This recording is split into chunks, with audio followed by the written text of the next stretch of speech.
पकाते हो, फिर खाते हो। खाने के बाद जब वो तुम्हारी बॉडी में ब्लड बन जाता है तो फिर तुम्हारे अंदर शक्ति आती है।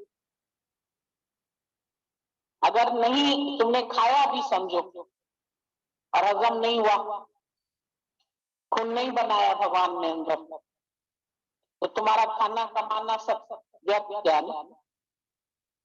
खून बना ही नहीं, अनुभव नहीं हुआ, तुमने खाया भी, ज्ञान सुना भी, बैठे भी रहे सत्संग में, पर उसका रस आया तुमको, वो ज्ञान तुम्हारे भीतर तुम्हारे शरीर का अंग बन गया। जैसे खून तुम्हारा अंग बन गया ना, तुम्हारे अंग अंग में चला गया, रोम रोम में चला गया। अभी ब्लड कहीं से भी तुम छेद करो तो उधर से निकलेगी धार खून की। यहाँ चोट लगेगी तो यहाँ से भी निकलेगी, यहाँ लगेगी तो यहाँ से भी निकलेगा, धार तो निकलेगी ना खून की। जो तुमने भोजन ऐसे रोटी पड़ी रहेगी तो उसमें से थोड़ी ना खून बन जाएगा, उसको खाना पड़ेगा ना, खा के भी हजम करना पड़ेगा। जेको खावे जेको भुंचे किसका हो भाव, खाया भी फिर अंदर उसका मनन भी चला। अगर मनन नहीं चला, खाली सुना, कानों ने सुना, मुख ने बोला, बात खत्म हो गई, लेकिन अंदर जाकर के वो सारा उसका रिवोल्यूट नहीं हुआ ना, अंदर मनन नहीं चला, तो हजम नहीं हुआ इसका मतलब। अब भोजन हजम नहीं हुआ तो फिर तो बेकार हो गया।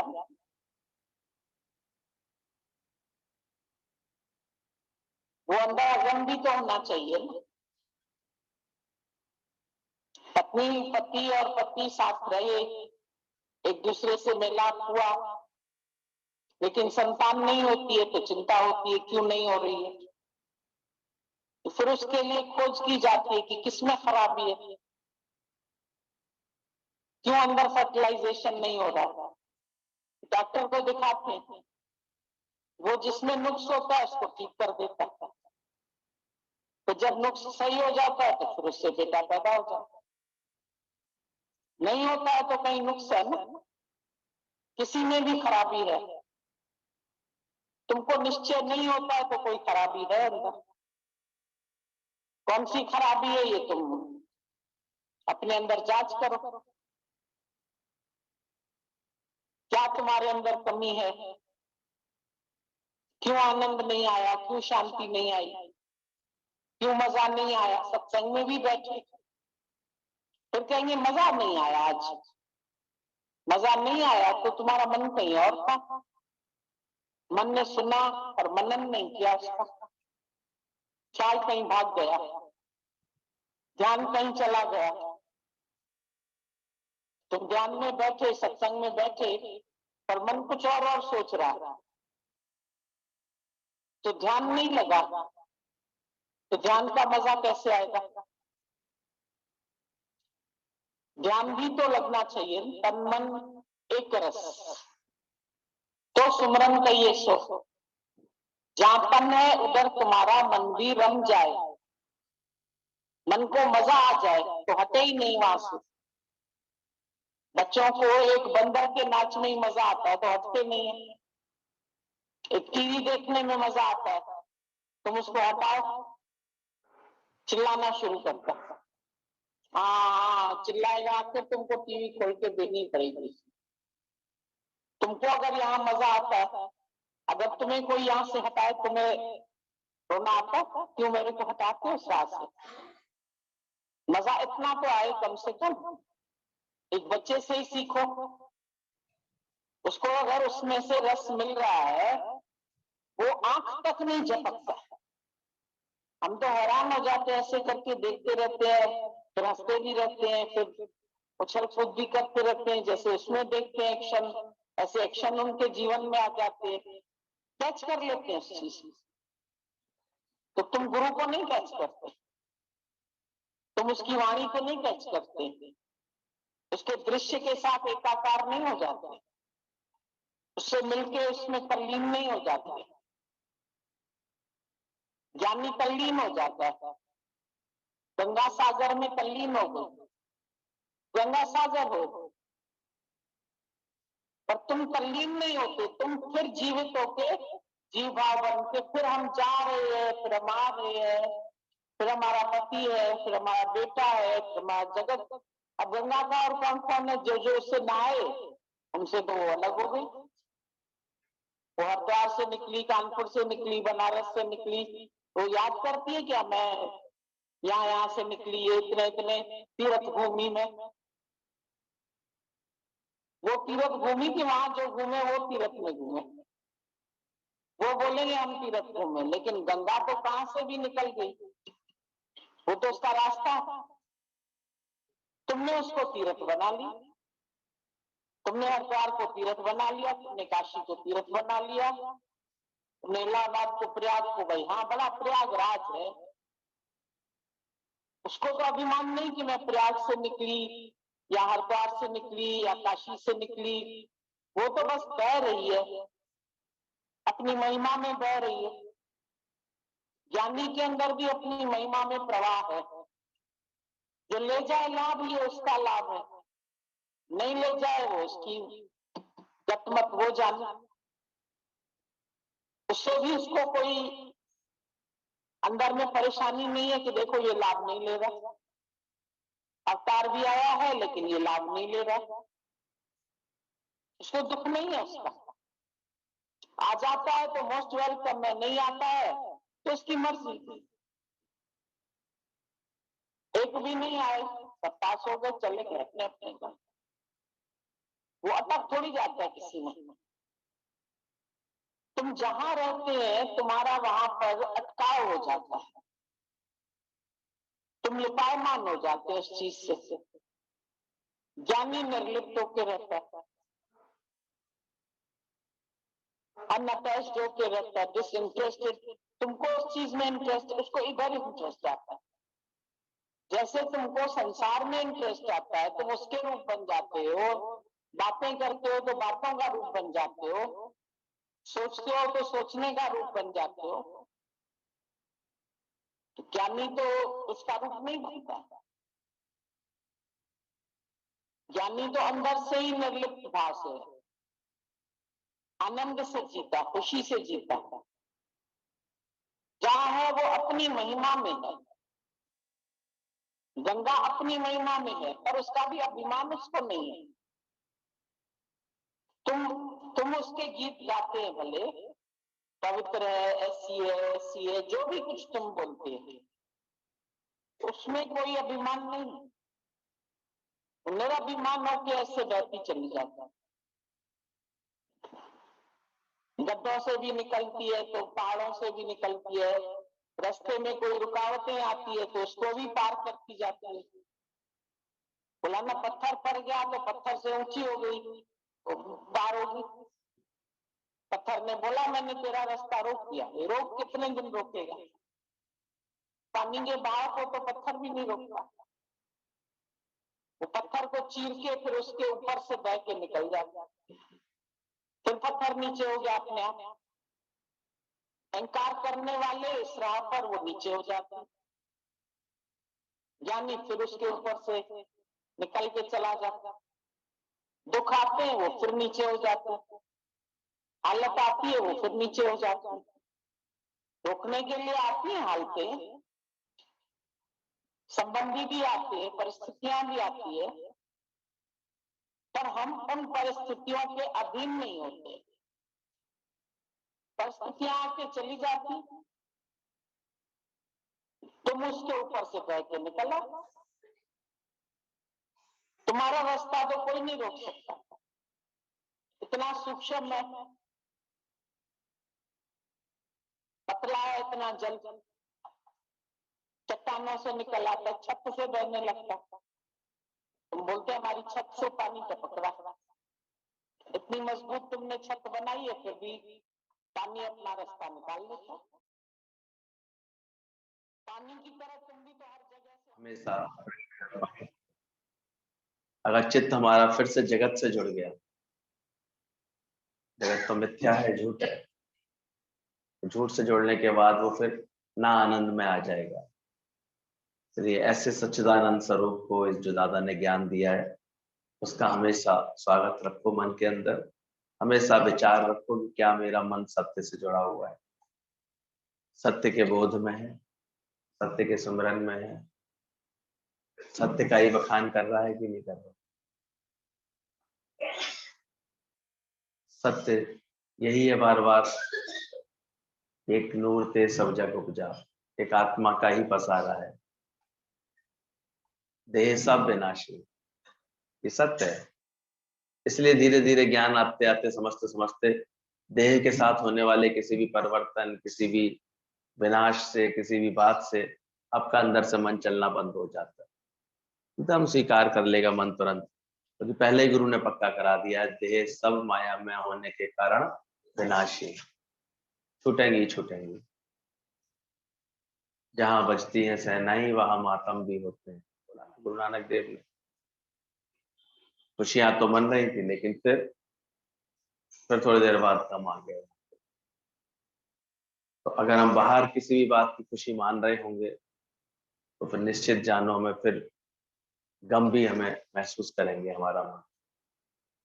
और ज्ञानी के मन सदा आनंद, ज्ञानी ने अंदर में ऐसा ज्ञान का उपाय किया है, ऐसा सत्य से जोड़ लिया है कि उसका मन सदैव आनंद में रहता है।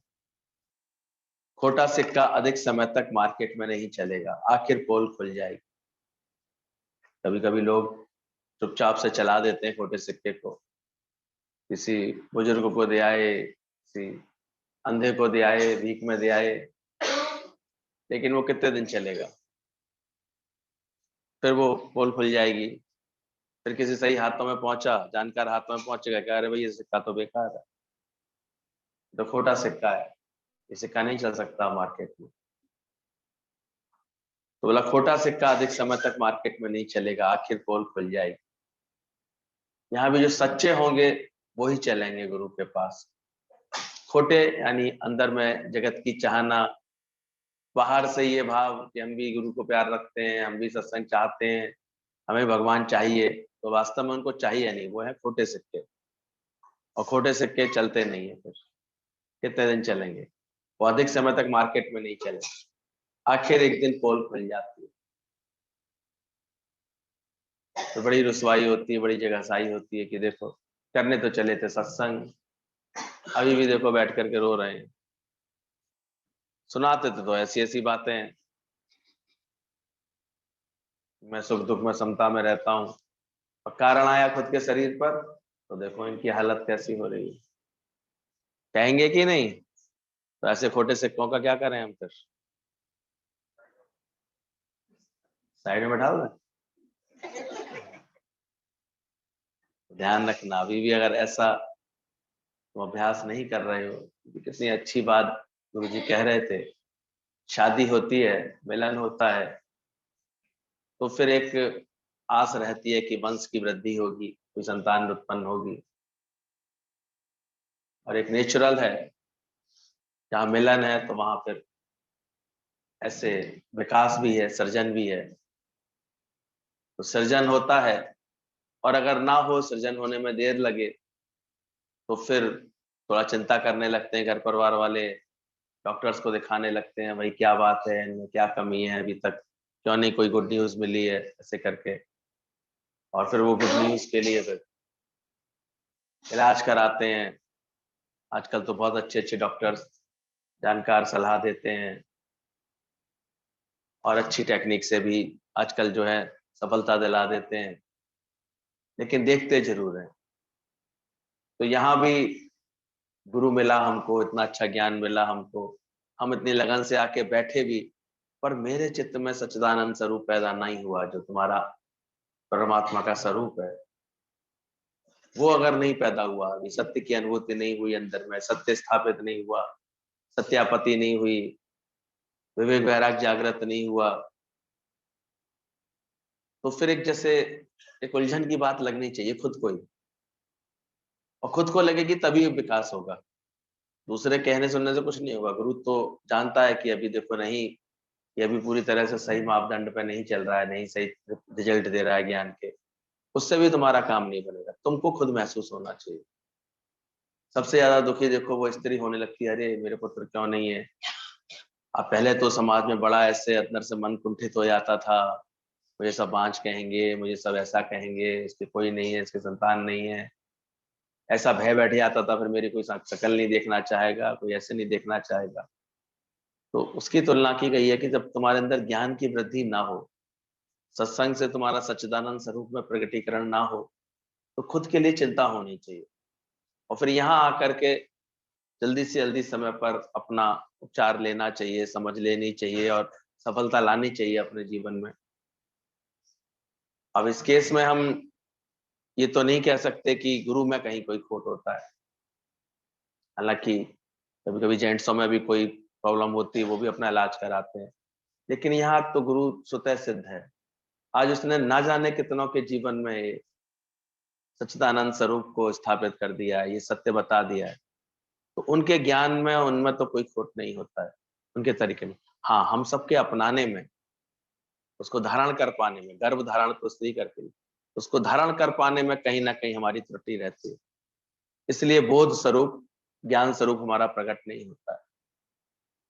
तो उसके लिए हमें रोज रोज बहुत सीरियस भी रहना चाहिए, समझदारी भी दिखानी पड़ती है।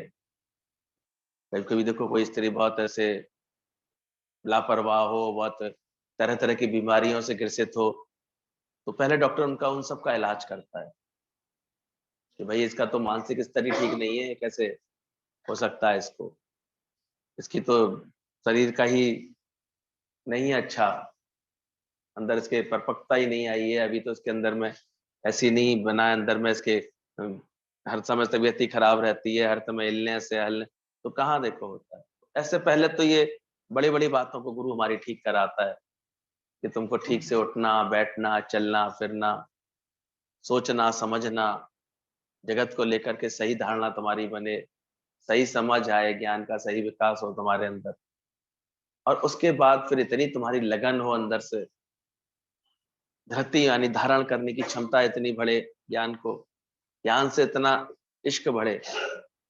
आज किसी ने भी अपने जीवन में ये करामात देखी है, ज्ञान का प्रकटीकरण देखा है, उसके पीछे प्रेम बहुत जबरदस्त रोल अदा करता है। सब साधन का मूल है दुर्लभ सद्गुरु प्रेम। आज 2 दिन से हम लोग माता भगवान का, तुलसी माता का अनुभव देख रहे हैं, कितने जबरदस्त प्रेम से वो कैसे फिर गीता भगवान का ही रूप बन गए, वही ज्ञान उनके आचरण में आ गया। तो हम सबको भी इसके लिए बहुत तत्पर होना चाहिए। और जब तक ना हुआ तेरा प्रभु से मिलन, सुख से कभी नहीं सोना। ये तो और उद्दंडता हो जाती है कि मिलन हुआ नहीं, परमात्मा भी प्रकट किया नहीं, जो लक्ष्य के लिए आए थे वो पाया नहीं, और थोड़ी छोटी मोटी जो थोड़े बहुत लाभ मिल गए सत्संग से, उनको लेकर के मस्त होकर बैठ गए। ज्यादातर यही देखा गया है, मंजिल को ना पा करके वो मील का पत्थर मिल जाता है, बेवकूफ वहीं बैठ जाता है, सोचता है दिख तो रहा है हरिद्वार, ये लिखा तो है, अरे हरिद्वार उसमें 100 किलोमीटर लिखा है, अभी हरिद्वार आया है, वो पढ़ता हरिद्वार लिखा है हरिद्वार बैठ जाएगा, तो क्या हरिद्वार पहुंच गया?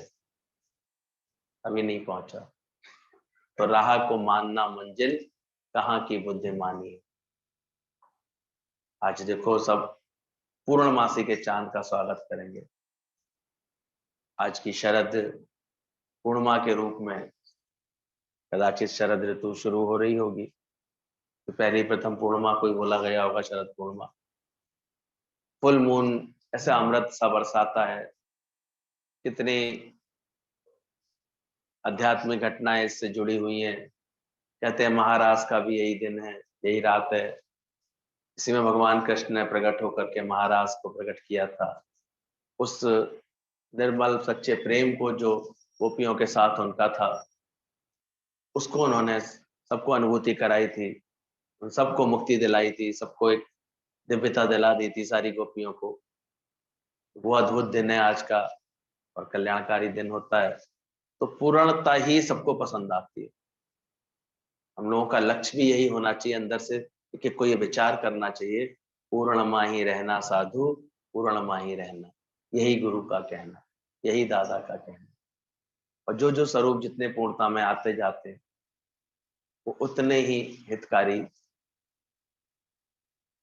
ऐसा लगता है कितना पॉजिटिव ऑरा उनके इर्द गिर्द रहता है हमेशा, आनंद खुशियां उनके इर्द गिर्द रहती है हमेशा, भरपूरता रहती है, खुशी रहती है, ज्ञान क्या ही माहौल रहता है गुरुजनों के पास, हम लोगों ने देखा हमेशा। और हमेशा मन इसी सच के साथ जुड़ा रहता है। तो पूर्णमाही रहना साधु, पूर्णमाही रहना यही गुरु का कहना। तो ध्यान रखना, खोटे नहीं रह जाना, आखिर पोल खुल जाएगी। ऐसे ही किसी का भी झूठ अधिक समय तक नहीं चलेगा, एक दिन पोल पट्टी खुल जाएगी। तो अपनी पूर्णता को रोज हर एक को उसकी तरफ तत्परता रहनी चाहिए, लगन रहनी चाहिए, अंदर से ये भाव रहना चाहिए, am I clean, am I clear. मुझे अपने अंदर सच्चिदानंद स्वरूप में जो प्राप्त हुआ, क्या मेरा मन हर क्षण आनंद में रहने लगा? क्या मैंने जगत का मिथ्या भाव का बोध कर लिया, ब्रह्म के सत्य भाव का बोध कर लिया कि नहीं कर लिया? तो रोज अपने साथ ये अभ्यास करते जाओ, पक्का करते जाओ। कहाँ कोई उलझन है, कहीं कोई बात है, गुरु से बैठ के क्लियर करते जाओ, अपना लेन देन भी करते जाओ अगर जरूरत लगे तो। पर जरूर ऐसा बनो, वरना एक दिन पोल पट्टी खुल जाएगी। और सच्चे दिल पर साहेब राजी, सच्चाई से जो अपना अभ्यास कर लेता है तो और कुछ बाहर से नहीं दिखता, बाहर से कछु सूझत न है, पर अंतर वर्षे नूर, उसके अंदर में नूर बरसता है, उसकी सच्चाई का, उसकी पवित्रता का, उसके ज्ञान का, वो जो आनंद है उसके भीतर होता है, बाहर नहीं होता। इसकी निशानी है, फिर वो विषयों से आनंद नहीं लेता, उसका आनंद विषय जनित नहीं होता है, निज आनंद को पाता है, निज आत्मा के आनंद में रहता है। धन की चाह में संसार की ठोकरें खाना किस लिए? प्रश्न इस लेटर में गीता भगवान ने पूछे हैं। धन की चाह में संसार की ठोकरें खाना किस लिए? मान के लिए अपमान सहना किस लिए?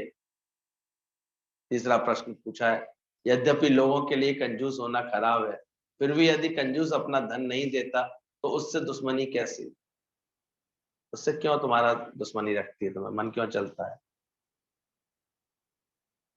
कभी कभी महसूस किया करो, ये ज्ञान कितना अंदर में तुम्हारा मानसिक उद्धार करने वाला है।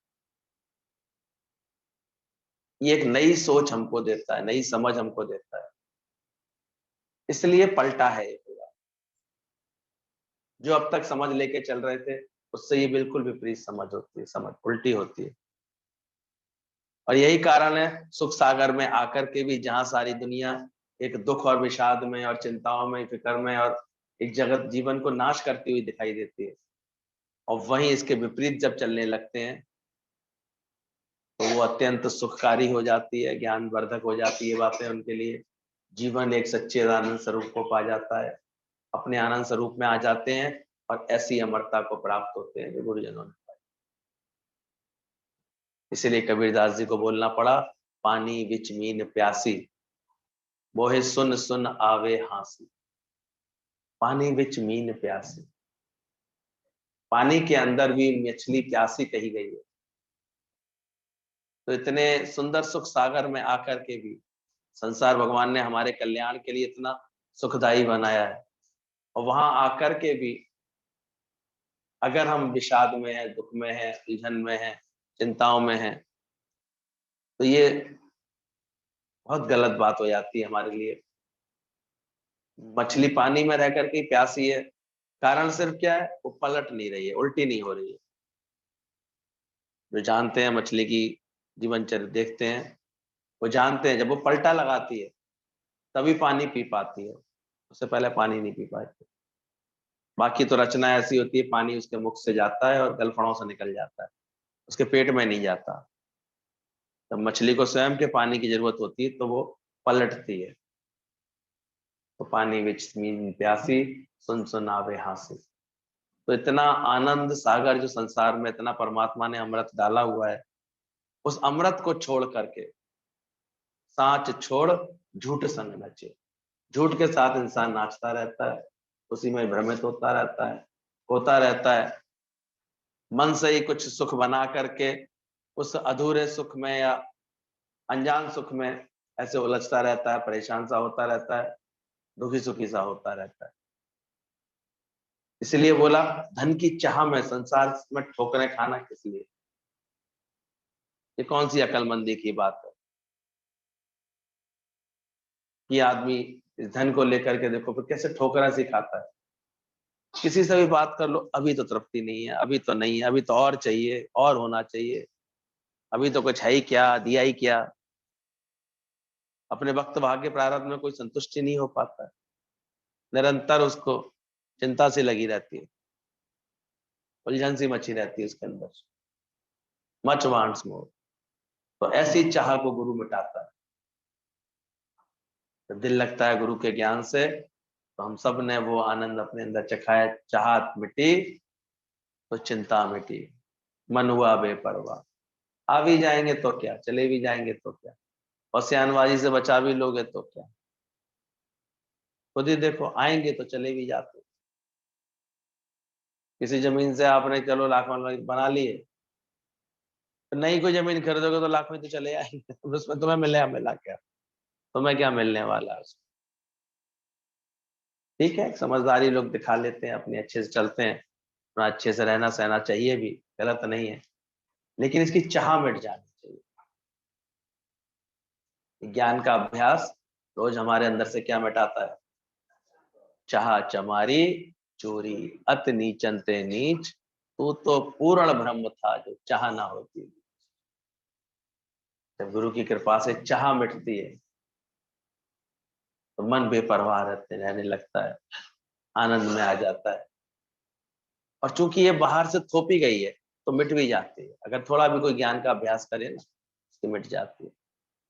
थोड़ी सी गुरु की बात समझ ले, और सुख का सूत्र, आनंद का केंद्र अपने भीतर जैसे ही उसको दिखाई देने लगता है, बाहर उसका सारा आकर्षण अंदर से धूमिल हो जाता है। क्या मांगो कछु तेर नहीं, देखत रहन चला सब जाए, सब चला जाएगा, सब छूट जाएगा, ये जाने ही वाला है सब कुछ। एक दिन पोल पट्टी खुल जाएगी। धन की चाह में संसार की ठोकरें खाना किसके लिए? तो मान के लिए अपमान सहना किस लिए?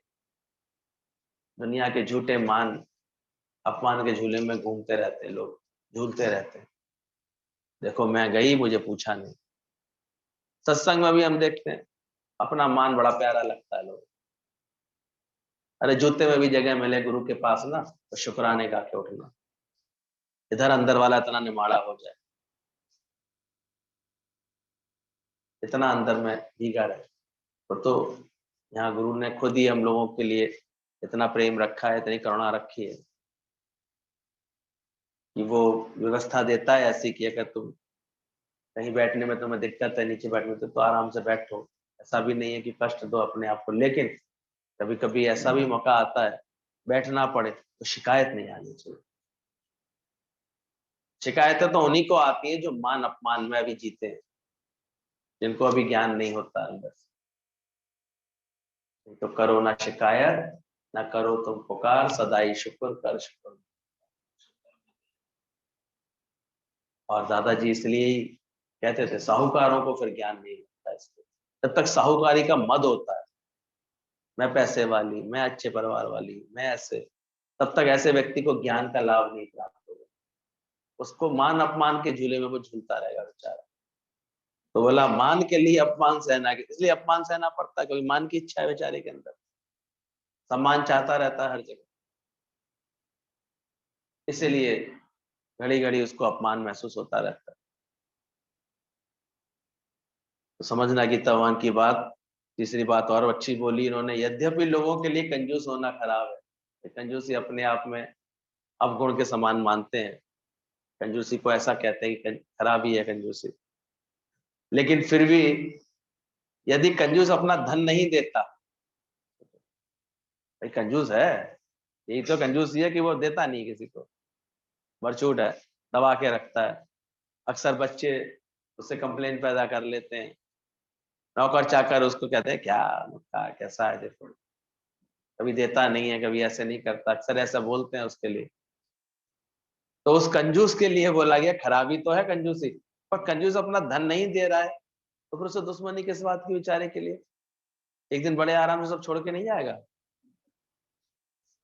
ऐसे व्यक्ति पे तो तरस खाओ उस बेचारे से, दुश्मनी की क्या जरूरत है ऐसे व्यक्ति? खुद महसूस करो इस बात को, किस बात के लिए तुम उससे दुश्मनी रख रहे हो।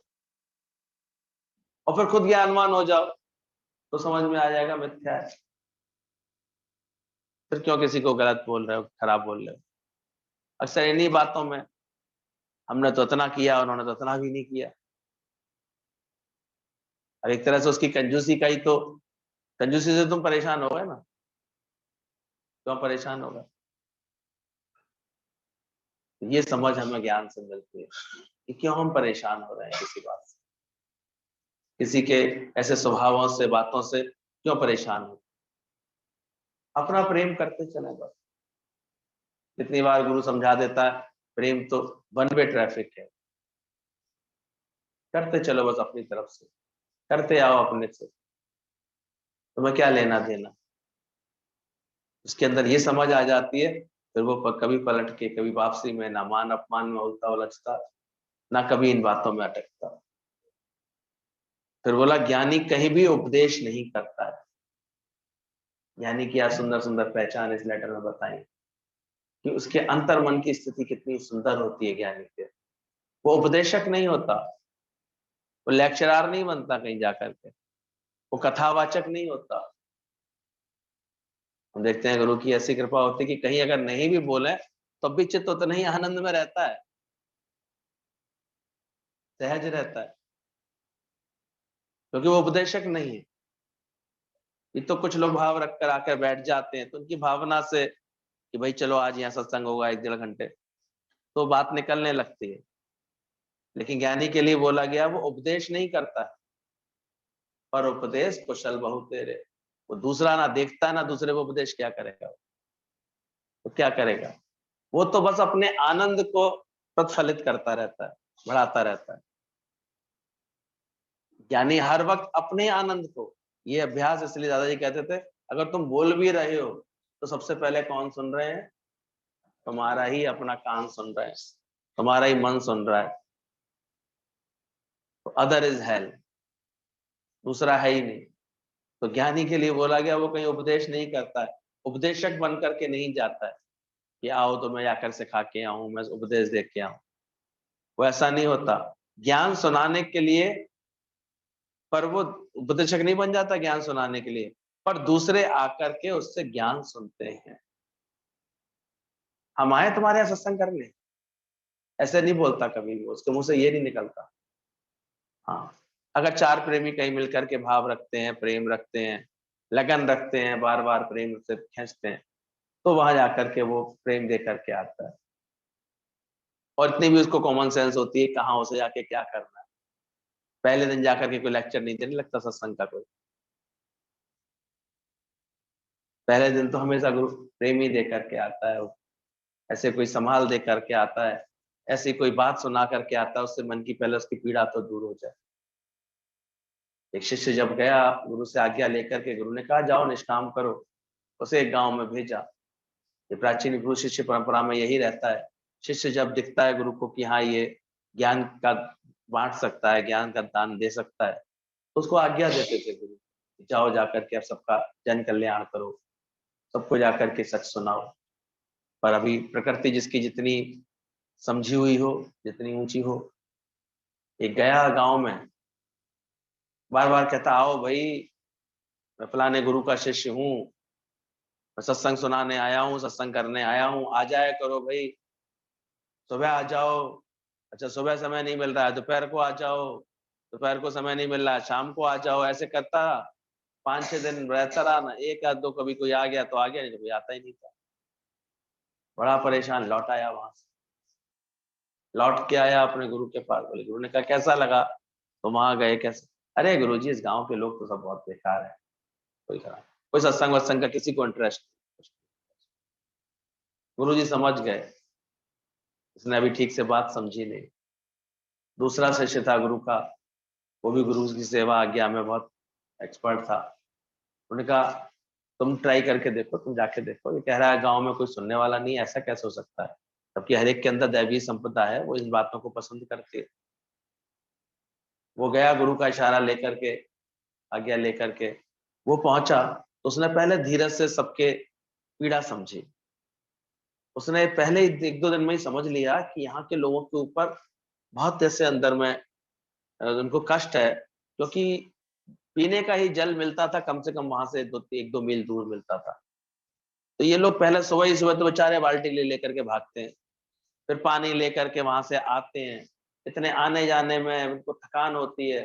फिर दिन भर एक टेंशन रहती है, खर्च ना हो जाए, ज्यादा ना खर्च हो जाए, ज्यादा ना खर्च हो जाए, पीने का तो बचा के रखो, इसका तो बचा के रखो, दिन भर ये होती है। फिर खुल के कोई बात कर नहीं पाते हैं, फिर कोई कोई त्योहार अच्छे से नहीं बना पाते हैं, और उसकी वजह से झगड़ा होता है आपस में। जब किसी चीज की तंगी होती है तो झगड़े भी होते हैं, उसकी वजह से इन सबके मन बड़े परेशान रहते हैं। तो वो समझ गया, इनको मैं ये कहूंगा कि आओ सत्संग सुनो, तो ये नहीं ऐसे सुन पाएंगे। उसने पहले योजना बनाई कि पहले इनकी परेशानी दूर हो जाए, इनको आराम तो आए। और उसने खोज की, जाता आता रहता था, वो रास्ते सब पता थे उसने देखा एक जगह बड़ा जलाशय था। उसने अनुमान लगा लिया ये ऊंचाई पर है और वहां से पानी की धारा इस गांव तक लाई जा सकती है। और उसने आकर के गांव वालों के से बैठ करके मुखियाओं से पंचायत की कि मैं चाहता हूं कि हम वहां से एक नहर खोदें, छोटी सी पतली सी, और पानी की धारा आपके यहाँ तक आ जाए, एक बड़ा गड्ढा यहाँ बनाया जाए ताकि पानी सारा यहाँ भी इकट्ठा हो सके। सबने हंसी उड़ा दी उसकी। शुरुआत में कोई बात कही आती है, दुनिया वाले हंसी उड़ाते हैं, अरे हो गया, ऐसे तो गड्ढे खुद गए, इतनी 3 किलोमीटर की कौन नहर खोदेगा, कौन ऐसे करेगा, ऐसे करके बात होने लगी। लेकिन वो हिम्मत वाला रहा। उसने दूसरे दिन कुछ प्रेम देकर के 1-2 नौजवानों भी उसके साथ हो गए। बोले देखो आज अगर हम मेहनत कर लेंगे तो कल की दुविधा को अपनी दूर कर लेंगे, हमेशा आगे आने वाले बच्चों तक की दुविधा हमारी दूर हो जाए। कुछ लोगों को समझ में आया, वो साथ देने लगे, और 2-4 लोग ही फावड़ा कोदाली लेकर के चल दिए। पहले दिन तो वो अकेला ही चल दिया और उसने खोदना शुरू कर दिया, गड्ढा बनाना शुरू कर दिया, नहर खोदना शुरू कर दिया। और धीरे धीरे तो फिर सब गांव वाले भी, जब लगा ये हमारे ही हित के लिए इतनी मेहनत कर रहा है, तो वो भी आते चले गए। और तो 4-6 दिन में ही वो नहर तैयार हो गई, इतनी मेहनत करी। और जैसे ही वो जल की धारा उनकी गांव तक आ गई, उनके आसपास आ गई, तो उन्होंने तो पहले तो उत्सव मनाया, खूब नहाए, खूब ऐसे जल का उपयोग किया, शुक्राना किया। और हर बात में वो प्रभु को प्रकट करता था, परमात्मा का शुक्राने करवाता था, परमात्मा की महिमा सिखाता था। देखो आज परमात्मा शक्ति रूप में तुम्हारे अंदर है, तो तुम ये सेवा कर पाए। आज परमात्मा जल देवता तुम्हारे लिए सेवा के लिए तैयार है आने के लिए। तरह तरह से उनको चुपचाप में ज्ञान देता गया। वो सब इतने आनंदित हो गए, खुश हो गए, भरपूर हो गए। तब उसने प्यार से कहा, भले अब तो तुम सब फ्री हो, आ जाओ, चलो शाम को बैठ के भजन भाव करें। भजन भाव करने लगे। धीरे धीरे उसी माध्यम से वो सत्संग सुनाने लगा। और महीने 2 महीने में तो वहाँ अच्छा खासा सत्संग का प्रेम का जादू चला करके आ गया गुरु के पास। गुरु ने कहा क्यों, कैसा रहा? गुरु जी बहुत अच्छा, सब आपको याद कर रहे हैं, चलिए आप भी चलिए, आपको बुला रहे हैं सर। कौन सी समझदारी दिखाई उसने, और आप कौन सी समझदारी के साथ चलते रहते हैं? तो अंदर विचार रखना, यानी कहीं उपदेशक बन के नहीं जाता। आज हमारे गुरु के जो भी बच्चे हैं, जो गुरु ने मेहनत की, वो इसी तरह से की है। वो ज्ञान सुनाने के लिए दूसरे करें, दूसरे आकर के सहज उनसे ज्ञान सुनते हैं, क्योंकि वो इतना प्रेम दे देते हैं, इतनी समझ अच्छी देते हैं। पहली दूसरी मीटिंग में भी ये महसूस हो जाता है गुरु के पास आकर के कि इनकी बात समझ लेंगे तो हमारा जीवन बहुत अच्छा हो जाए, हमारे मन को सच्ची शांति यही मिल सकती है, इसी समझ से हमें सच्चा सुख मिल सकता है। तभी तो मन करता है आने का। मन बड़ा कंजूस है, रुपए का 1.25 रुपया नहीं मिलेगा तब तक कहीं नहीं जाता ये। जब देख लेता अरे सच्ची पूजा तो ये ज्ञान से सिखाई जा रही है, सच्ची समझ तो ये मिल रही है हमको अंदर से, तो क्यों ना हम इसका शुक्राना करें, क्यों नहीं अंदर से ऐसे गुणगान करें परमात्मा।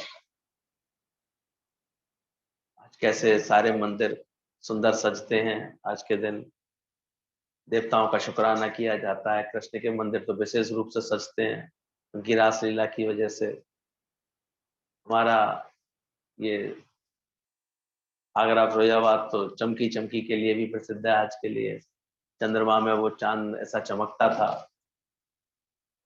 बता रहा था ताजमहल अभी हम गए थे, बोले ये जो कुंदे लगे ना इन पर शीशा लगा दिया करते थे पहले, चुपचाप रख दिया करते थे, तो फिर ये 3 दिन जो चंद्रमा की रोशनी पड़ती थी तो उसका रिफ्लेक्शन दूर दूर तक जाता था, तो उससे आवाज फिर निकलती थी, वो चमकी वो चमकी वो चमकी, ऐसे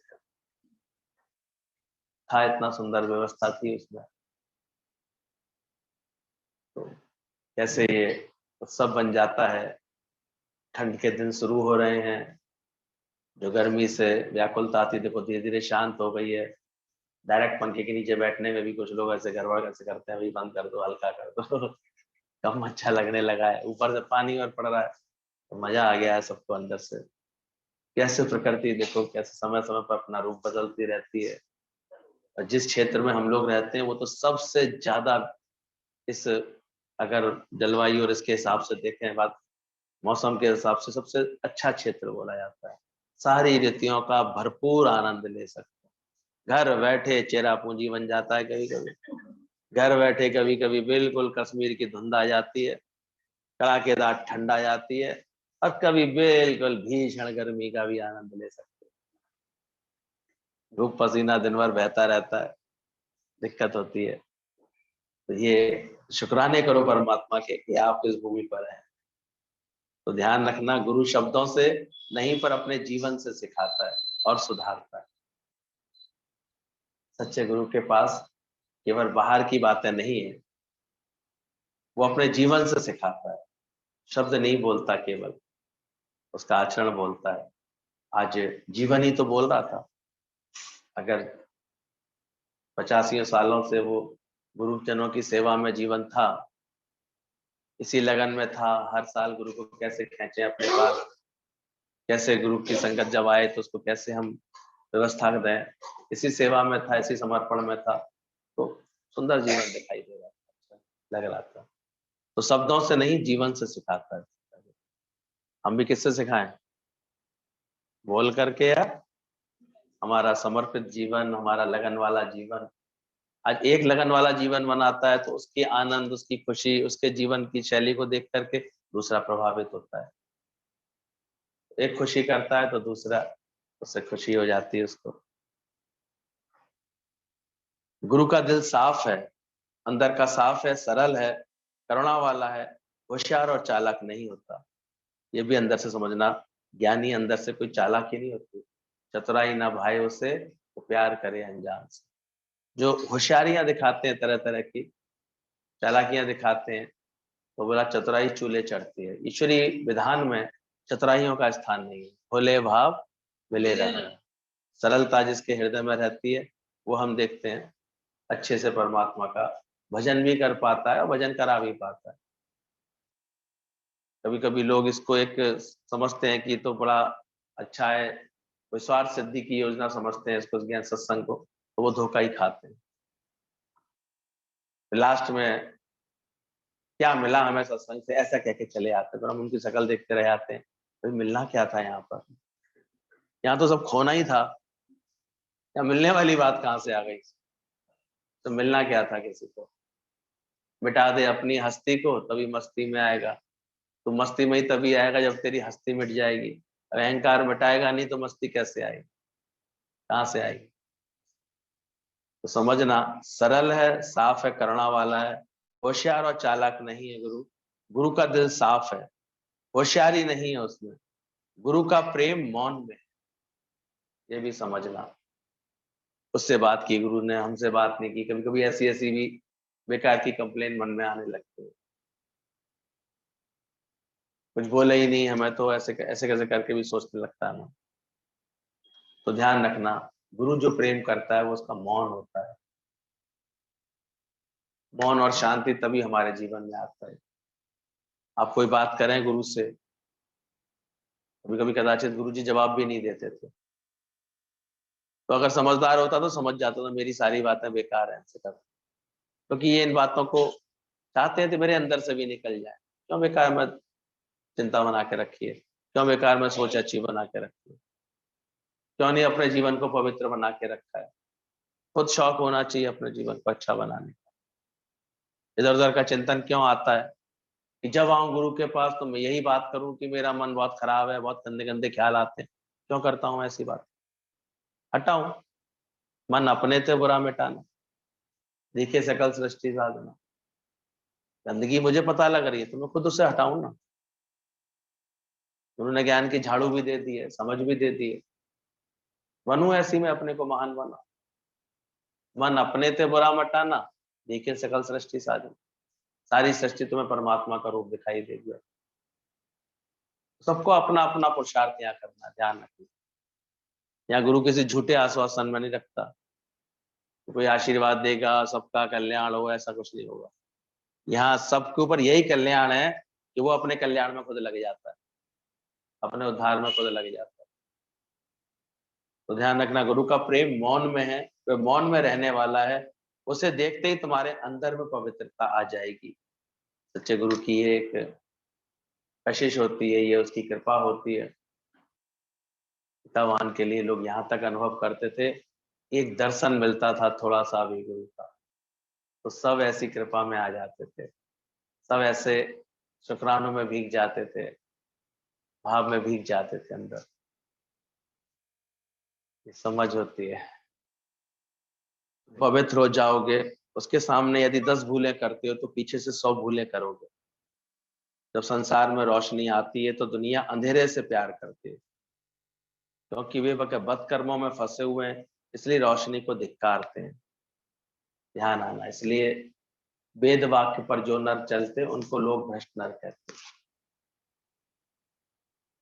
ये बड़ा एक अद्भुत सा खेल है संसार में। अब ज्ञान ध्यान की बातें करेंगे अगर, तो लोग आपको आपका उपास करके चले आए, आपको ऐसे कह के बेवकूफ समझ के चले आएंगे। ये आज जुगात से होता चला आया है। मीरा तो अपने प्रेम में मतवाली थी, ज्ञान में मतवाली थी, लेकिन उसके सब लोग क्या करते थे, उसके परिवार वाले विरोध करते थे।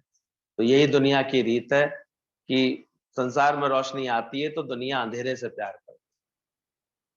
दुनिया वालों को अंधेरा ज्यादा पसंद है, इसलिए देखो जितने भी उनकी चीजें होंगी ना, वो रात के अंधेरे में होती है। जितने भी दुष्कर्म होते हैं उनके लिए लाइट ऑफ की जाती है। चोरी कब करता है इंसान? अंधेरे में। चोर भी इंतजार करता है कौन सी रात आ जाए, अमावस की रात आ जाए काली, तो मैं हाथ साफ करूंगा। तो जो भी है, आदमी को क्रोध जब करना होता है तो देखो, चार भले लोगों में बैठा होता है इंसान तो देखो कितना अच्छा व्यवहार करने लगता है। नहीं करता? कितना कितना बनावटी व्यवहार करता है। नमस्ते नमस्ते हाँ जी। अपनी स्त्री जिसको वो कुछ भी उल्टा सीधा बोल के आया हो घर में ना, पार्टी में ले आया उसको अपने संग, फिर देखो कितना अच्छे से व्यवहार करता है उसके साथ। तो देखना सारे बेकार अंधेरे में, यानी कि जब मन में अंधेरा होता है एक अंधेरा वो। और बाकी तो आप देखते हैं किसी भी नाइट क्लब में चले जाएं, ड्रिंक पार्टी के समय वहां की लाइट तो बिल्कुल ब्लैक दीवारें होती है, वहां पर जाके देखते हो। डिस्को थिक कहते हैं, बड़ा बड़ी रश आजकल लगी पड़ी है बड़े बड़े के। लेकिन जाके वहां का माहौल देखो, लाइटें ऑफ होंगी तभी तो बदतमीजियां होंगी वहां पर, और कैसे। लेकिन सत्संग होगा वहां का, वो कहाँ होगा, कैसा वातावरण होगा? प्रकाश होगा। मंदिर में हमेशा क्या होता है? प्रकाश फैला होता है। दिन के प्रकाश में ये कार्य होता है। तो अंदर से देखते जाना, बस बद कर्म से बचना। धर्म पत्नी का सही नियम यही होता है, रोल यही होता है, जो अपने पति को भी सन्मार्ग दिखा दे, धर्म का रास्ता दिखा दे। और धर्म का रास्ता होता है सत्य का रास्ता, ज्ञान का रास्ता, आस्था का रास्ता, प्रेम का रास्ता।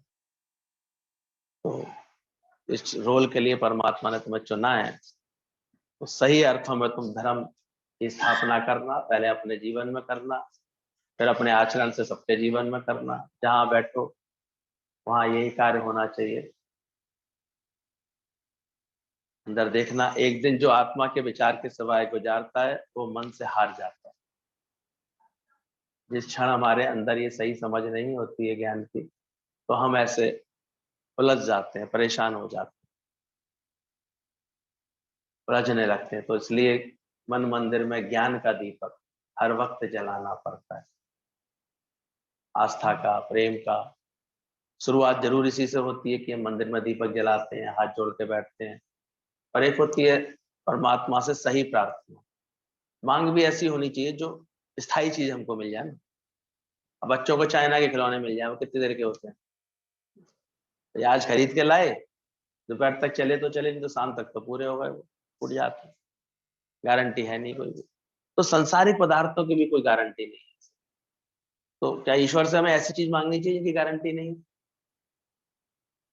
आज मिले कल छूट जाए, जेवर आज लाई कल तक टूट जाए, कोई भरोसा है उसका?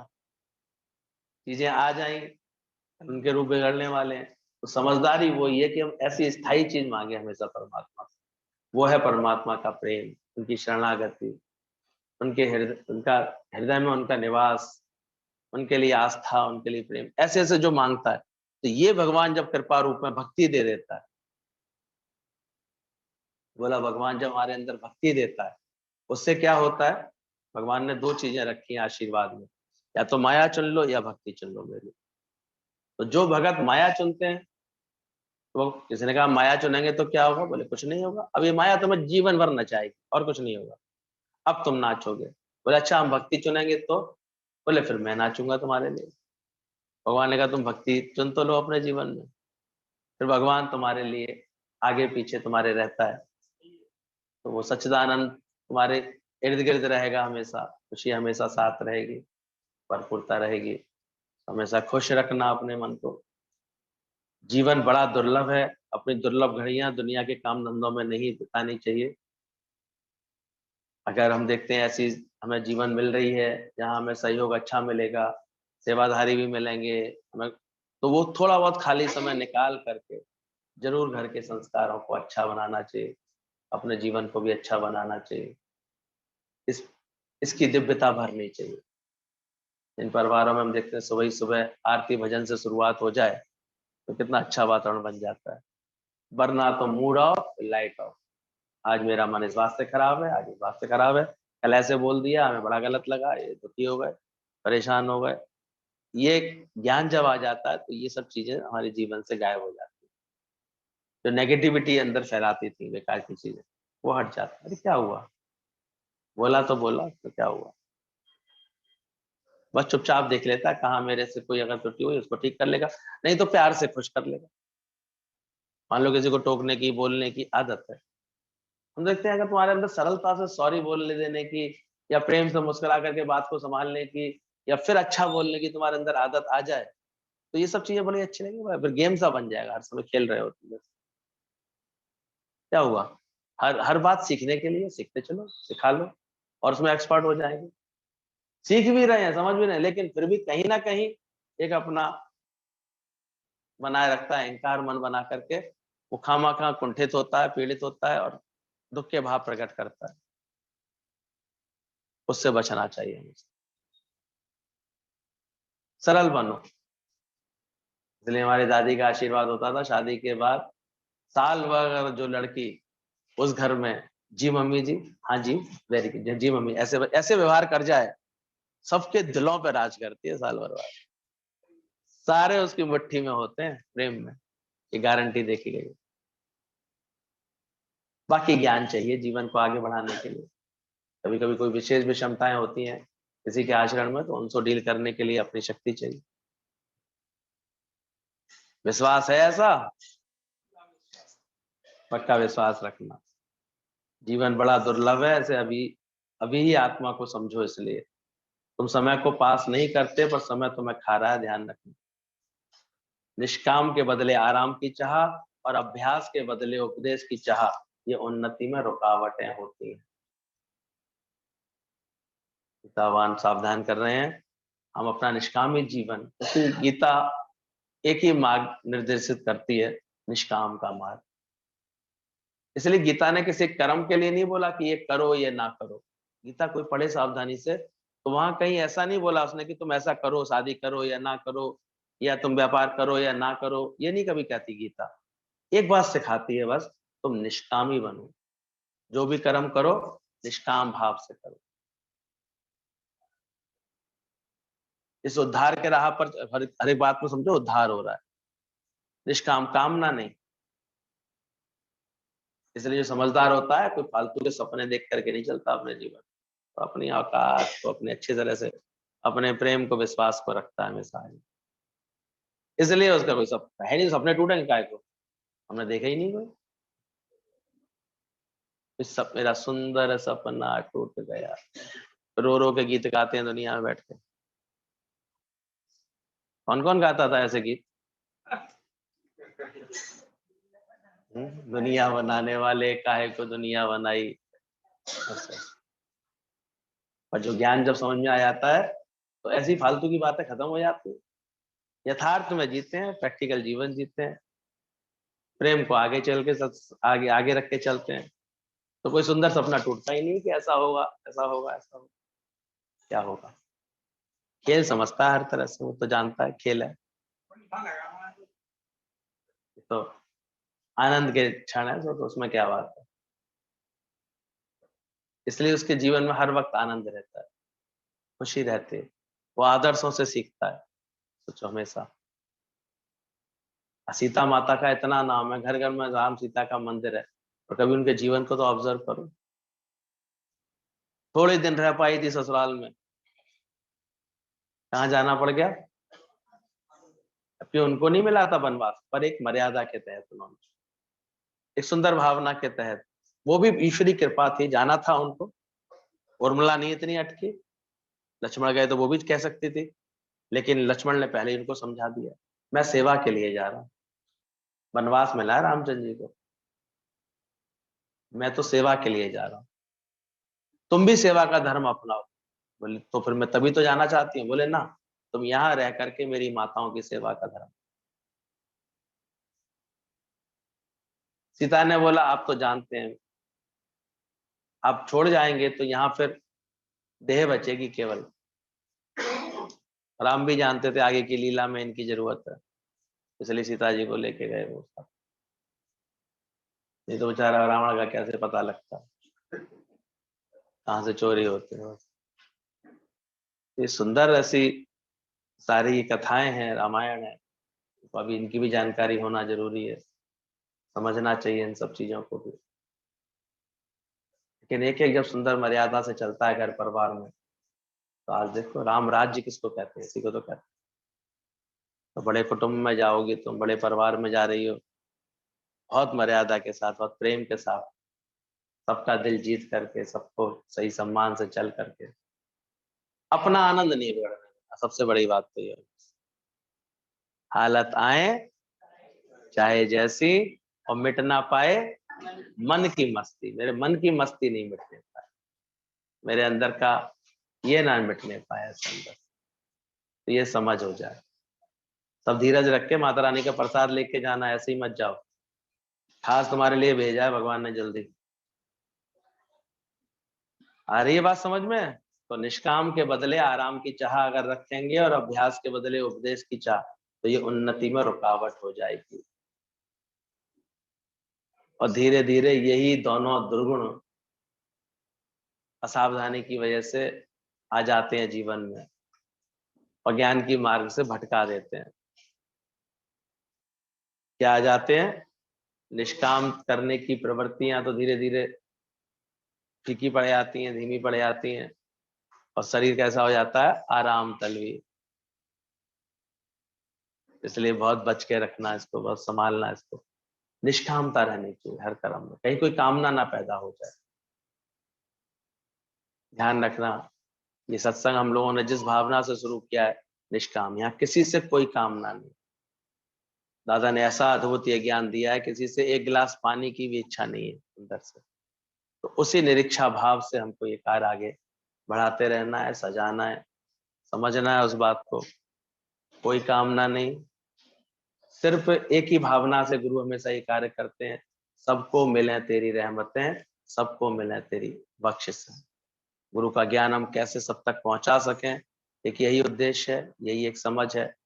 सहयोग मिलेगा आप सबका, बहुत अच्छा है, शुक्राना है उसका।